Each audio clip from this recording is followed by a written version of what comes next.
बिस्मिल्लाहिर्रहमानिर्रहीम। अस्सलाम वालेकुम नाज़रीन, मैं हूं डॉक्टर नुमान अली और इस वक्त आपसे मुखातब हूं अल-फ़िज़ान वेटरनरी क्लिनिक चौक आज़म लिया से। आज की वीडियो का टॉपिक है कामयाब सक्सेसफुल डेयरी फार्मिंग के 5 असूल।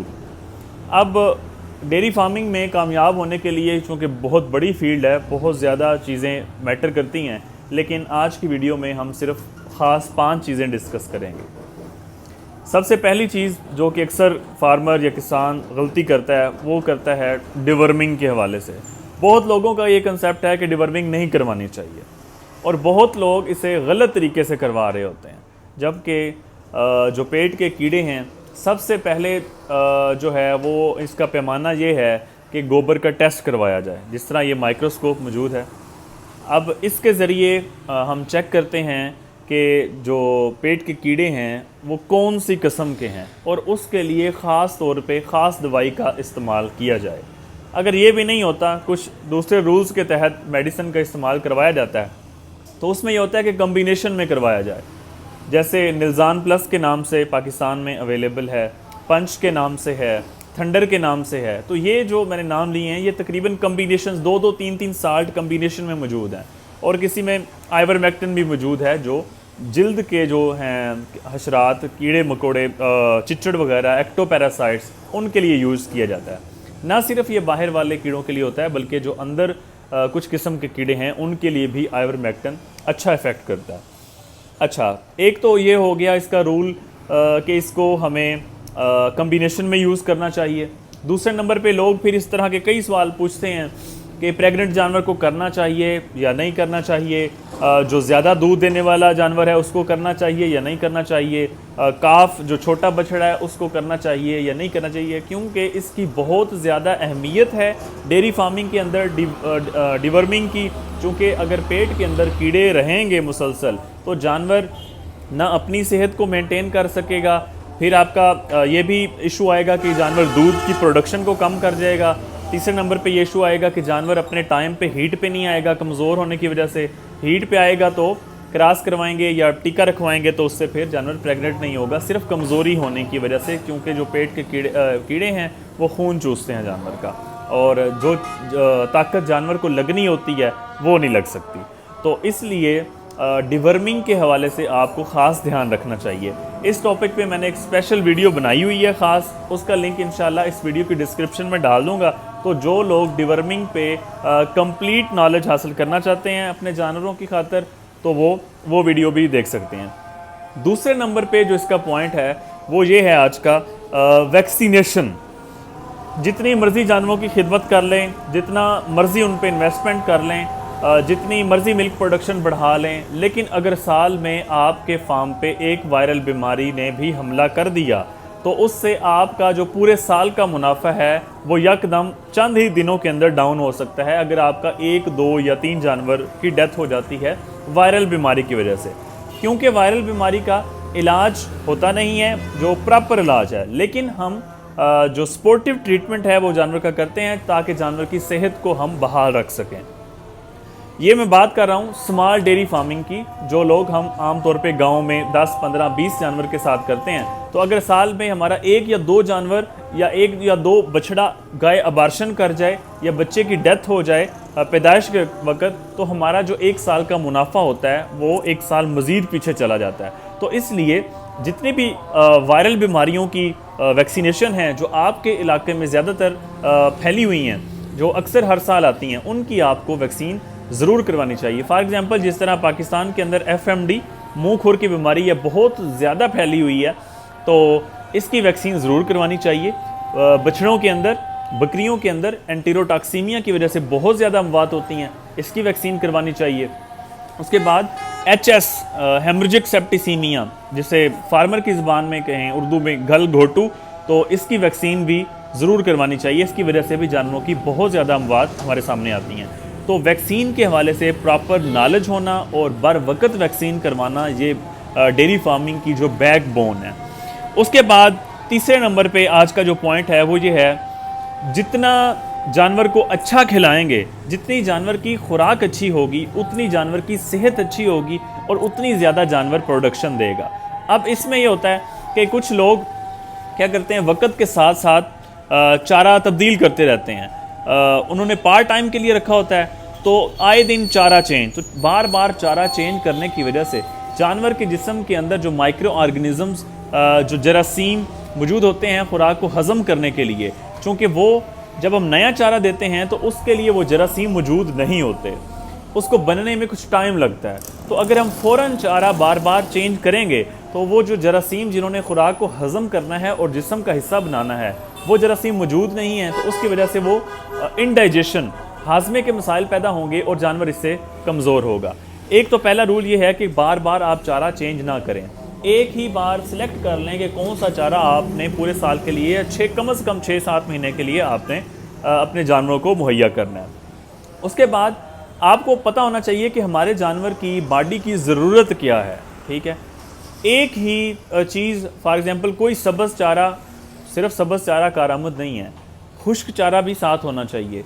वंडा भी जानवर की ज़रूरत है, तो वंडे का भी इस्तेमाल भी। जानवर की जो बुनियादी ज़रूरतें हैं उसमें carbohydrate, energy, protein, minerals, vitamins, इस तरह जानवर की एक लिस्ट है चीज़ों की। अगर हम सिर्फ एक चीज़ पे फोकस करेंगे, दूसरी चीज़ को मिस कर देंगे, उससे जानवर ज़्यादा देर तक हमारी प्रोडक्टिव नहीं रहेगा। एक फार्म की कामयाबी का राज यही है कि एक जानवर कितने ज़्यादा देर तक प्रोडक्शन दे सकता है। अगर हम खुराक के मसाइल को हल नहीं करेंगे तो इससे जानवर न सिर्फ दूध की प्रोडक्शन कम करेगा, बल्कि एक बार जब उसने बच्चा दिया तो अगली बार हो सकता है वो हीट पे लेट आए। अगर हमारा यही मसला है आम जो छोटे फार्मर हैं कि अगर जानवर दूध दे रहा है तो ठीक है, अगर वो 5-6-7 महीने गुजार देता है, हीट पे नहीं आता, तो उसको कोई फिक्र नहीं होती, ठीक है। उसे इसकी अहमियत का नहीं पता कि वो जानवर के ऊपर इन्वेस्ट ज़्यादा कर रहा है, और थोड़ा सा अगर वो एहतियात से चलता है तो उसका जानवर जल्दी प्रेग्नेंट हो जाएगा, जल्दी उसका अगली बार बच्चा देगा। लेकिन छोटी छोटी बातों की लापरवाही की वजह से जानवर की जो प्रोडक्शन है वो कम हो जाती है। अच्छा, उसके बाद जानवर हीट पे नहीं आया, हीट पे आ गया तो खुराक की कमी की वजह से प्रेग्नेंट नहीं हुआ। तो इस तरह खुराक के हवाले से बहुत सारे ऐसे मसाइल हैं जिन पे मैंने एक कंप्लीट वीडियो इस पर भी बनाई हुई है खुराक के हवाले से, उसका लिंक भी इंशाल्लाह इस वीडियो की डिस्क्रिप्शन में डाल दूंगा, वो भी आप देख सकते हैं। अच्छा, चौथा जो आज का हमारा पॉइंट है वो भी ख़ास खुराक के हवाले से ही है, लेकिन उसकी ज़्यादा अहमियत होने की वजह से मैंने इसको सेपरेट पॉइंट दिया है, वो है मिनरल मिक्सचर्स का। अब बाज़ लोग तो इसका इस्तेमाल करवाते ही नहीं, ठीक है, क्योंकि ख़र्चा होता है इस पर। तो लेकिन कुछ लोग ये समझते हैं कि शायद सिर्फ दूध देने वाले जानवरों के लिए इस्तेमाल होता है, तो उनके लिए अर्ज़ है कि मिनरल मिक्सचर का इस्तेमाल पूरे साल में होना चाहिए। मिनरल्स की वजह से बहुत सारी ऐसी बीमारियां होती हैं जो ना कि बैक्टीरिया किसी वजह से होती है, ना किसी वायरस की वजह से होती हैं, बल्कि वो सिर्फ खुराक में कुछ एलिमेंट्स जो हैं वो मिनरल्स का पार्ट हैं, उनकी कमी की वजह से होती हैं। फॉर एग्ज़ाम्पल जिस तरह कैल्शियम एक मिनरल है। अब जब जानवर बच्चा देता है उससे 1 महीना पहले या बच्चा देने के फ़ौरन बाद अक्सर जानवर बैठ जाता है, तो वो किस वजह से होता है? अक्सर उसे नाम देते हैं सोतक का बुखार, हाइपोकैल्सीमिया, मिल्क फीवर। तो ये होता है कैल्शियम की कमी की वजह से। जिस तरह हम उसे कैल्शियम की ड्रिप वगैरह लगाते हैं या सब कट इंजेक्शन वगैरह लगाते हैं या खिलाते हैं, जानवर फ़ौरन खड़ा हो जाता है। तो ये बीमारी ख़ास कैल्शियम की कमी की वजह से होती है। दूसरे नंबर पे एक बीमारी फास्फोरस की कमी की वजह से, जिसे हम कहते हैं रक्त मूत्रा, हाइपोफास्फेटेमिया, पेशाब के अंदर खून का आना। तो ये बीमारी फास्फोरस की कमी की वजह से ख़ास मुंसलिक है। तो अगर हम मिनरल्स का इस्तेमाल करेंगे इस बीमारी से भी जानवर बच सकते हैं। उसके बाद इसी फास्फोरस एलिमेंट की कमी की वजह से अक्सर जानवर क्या करते हैं, लकड़ी खाना शुरू कर देते हैं, शापर खाना शुरू कर देते हैं, लोहे को चाटना शुरू कर देते हैं। तो ये भी फास्फोरस की कमी की वजह से पाइका बीमारी से कहते हैं। तो फिर मज़ीद क्या होता है, जब जानवर ऐसी कपड़े खाना शुरू कर देते हैं, कपड़े शापर वगैरह की वजह से इंडाइजेशन के, हाजमे के इशू दोबारा आ जाते हैं। तो ऐसी बहुत सारी बीमारियां एक लिस्ट पड़ी हुई है जो मिनरल्स के साथ ख़ास मुंसलिक है। अगर हम इसका पूरे साल इस्तेमाल करें तो हमारे जानवर, हम बहुत सी बीमारियों से अपने जानवर को बचा सकते हैं और एक लंबे अरसे तक अपने जानवर की जो प्रोडक्शन है उसको मेंटेन रख सकते हैं। आज का आखिरी और जो सबसे ख़ास पॉइंट है डेयरी फार्मिंग में कामयाबी का, वो ये है कि हमें अपने जानवरों का हिसाब किताब रखना चाहिए। बहुत सारे लोग होते हैं कि वो बग़ैर हिसाब, वो कहते हैं कि जी नहीं बस अल्लाह चला रहा है, ठीक है, बग़ैर हिसाब। जबकि एक छोटी सी दुकान का जो कारोबार है वो भी बग़ैर हिसाब किताब के नहीं चलता। हर चीज़ का हिसाब किताब होना चाहिए। अब इसमें आप किस चीज़ का हिसाब कर सकते हैं? इस पे आप अपने जानवर जो रिप्रोडक्शन के हवाले से पॉइंट हैं कि आपका जानवर आखिरी बार उसने बच्चा कब दिया था, आपके फ़लाँ जानवर ने आखिरी बार हीट पे कब आया था, कितनी हीट जानवर मिस कर चुका है, 5 महीने पहले आया था, एक बार हीट पे आया, हमने टीका रखवाया, जानवर नहीं ठहरा, दूसरी बार, तीसरी बार। तो रिप्रोडक्शन के हवाले से जितने भी मसाइल हैं, जितने भी पॉइंट्स हैं, उनके हवाले से आपको ख़ास एक रिकॉर्ड रखना चाहिए। रिकॉर्ड कीपिंग बहुत ज़रूरी है। उसके बाद हेल्थ के हवाले से आपकी हिसाब किताब होना चाहिए कि आपका जानवर को फ़लाँ अरसे में, फ़लाँ ड्यूरेशन में कौन सी बीमारी हुई थी। ये चीज़ें जब डॉक्टर आके पूछता है किसी बीमारी के हवाले से तो बड़ी ज़्यादा लिंक करती हैं, इससे बीमारी की तशख़ीस करने में बड़ी आसानी होती है। बीमारी का आप रख सकते हैं हिसाब किताब, एक जानवर ने कितने बच्चे दिए हुए हैं उसका आप हिसाब किताब रख सकते हैं, एक जानवर की उम्र कितनी हो चुकी है इसका आप हिसाब किताब रख सकते हैं। उसके बाद आपके जानवर की जो पेडिग्री है, इन जानवर आपकी नस्ल का बाप कौन चल रहा है, आप उसका हिसाब कर सकते हैं। और इन सब से ज़्यादा ज़रूरी आपने अपनी जो कास्ट है, जो अपना ख़र्चा है, उसका हिसाब किताब ज़रूर रखना है।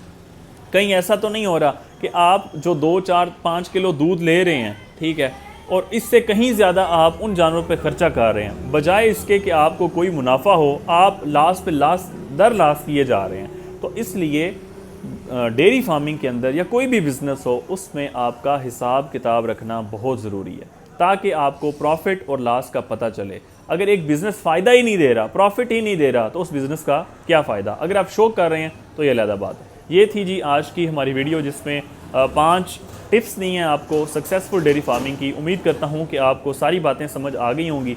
जानवरों के हवाले से किसी भी किस्म का कोई भी क्वेश्चन आपके ज़हन में हो, आप कमेंट सेक्शन में पूछ सकते हैं। बहुत शुक्रिया।